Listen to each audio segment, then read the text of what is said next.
respecto a la improcedencia de la acción de protección, la Corte Constitucional en la sentencia 102-13-CC distinguió a la procedencia de la admisibilidad al definir a la admisión como la simple verificación de la existencia de requisitos formales para iniciar la sustanciación de un procedimiento.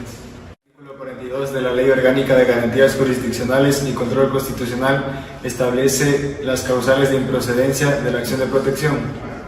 Y tenemos que el numeral 1 indica que no procede cuando de los hechos no se desprenda que exista una vulneración de derechos constitucionales.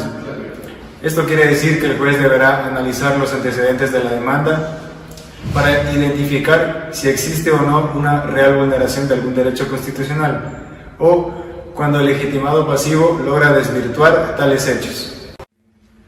Por su parte, el numeral 2 indica que no es procedente la acción de protección cuando los actos hayan sido revocados o extinguidos, salvo que de tales actos se deriven daños que aún sean susceptibles de reparación. Esto quiere decir que al hablar de daños que han sido revocados o extinguidos, nos referimos a los actos que, si bien en un principio su vigencia suponía la vulneración de un derecho constitucional, estos no han llegado a materializarse como tal. Sin embargo, la excepción a esta regla es que cuando de tales actos hayan concluido daños que aún no hayan sido reparados, será entonces procedente presentar la acción de protección para subsanarlos. Numeral 3. Cuando en la demanda exclusivamente se impugne la constitucionalidad o legalidad del acto u omisión que no conlleva la violación de derechos. En esta causal de improcedencia carece de contenido si la Corte Constitucional, a través de su jurisprudencia, no determina el contenido esencial del derecho a la seguridad jurídica. Solamente cuando se establezca cuál es el contenido esencial de dicho derecho, se podrá concebir asuntos de mera constitucionalidad o mera legalidad que no impliquen en la violación de un derecho. 4. Cuando el acto administrativo puede ser impugnado en la vía judicial, salvo que se demuestre que la vía no fuera adecuada ni eficaz. En este motivo de improcedencia, cabe mencionar que la Corte Constitucional ha señalado que el enfoque contencioso administrativo y la acción de protección no son enfoques paralelos, porque persiguen fines distintos. La Corte Constitucional, en la sentencia número 283-14-EP19, estableció que la vía contenciosa administrativa y la acción de protección son vías paralelas, pero confiere enfoque pues la vía contenciosa realiza un control de legalidad y la acción de protección resuelve violaciones de derechos constitucionales. La quinta causal se refiere a que cuando una persona presenta una acción de protección, esta persona afectada tiene que ser la vulnerada y la titular del derecho supuestamente vulnerado. Y lo que debe perseguir esta acción de protección es que este derecho sea preexistente, sea reparado y por lo tanto, si la pretensión de la demanda de acción de protección es que se declare la existencia de un derecho o que se reconozca al accionante un derecho que no poseía, esta no será procedente. Causales de inadmisión.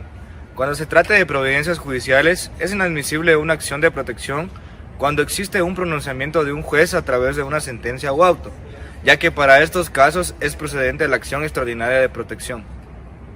Cuando el auto de omisión emane del Consejo Nacional Electoral y pueda ser impugnado ante el Tribunal Contencioso Electoral, será inadmisible los actos que provengan de autoridades de la función electoral, ya que se debe agotar todos los procedimientos establecidos en la vía contenciosa electoral, es decir, la vía expedita.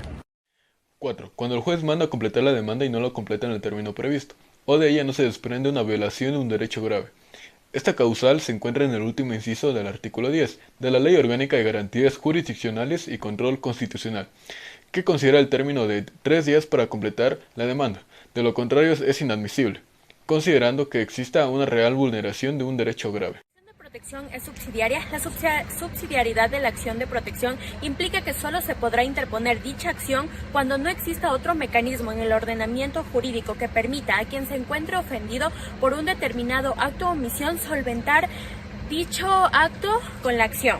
En la sentencia número 001-16-PJ-CC, emitida por la Corte Constitucional, establece que las juezas o jueces constitucionales que conozcan de una acción de protección deberán realizar un análisis profundo sobre la real vulneración de derechos constitucionales. Las juezas o jueces constitucionales, al no encontrar una vulneración de derechos, deberán determinar que la justicia ordinaria es la vía idónea y eficaz para proteger los derechos constitucionales. La acción de protección es subsidiaria.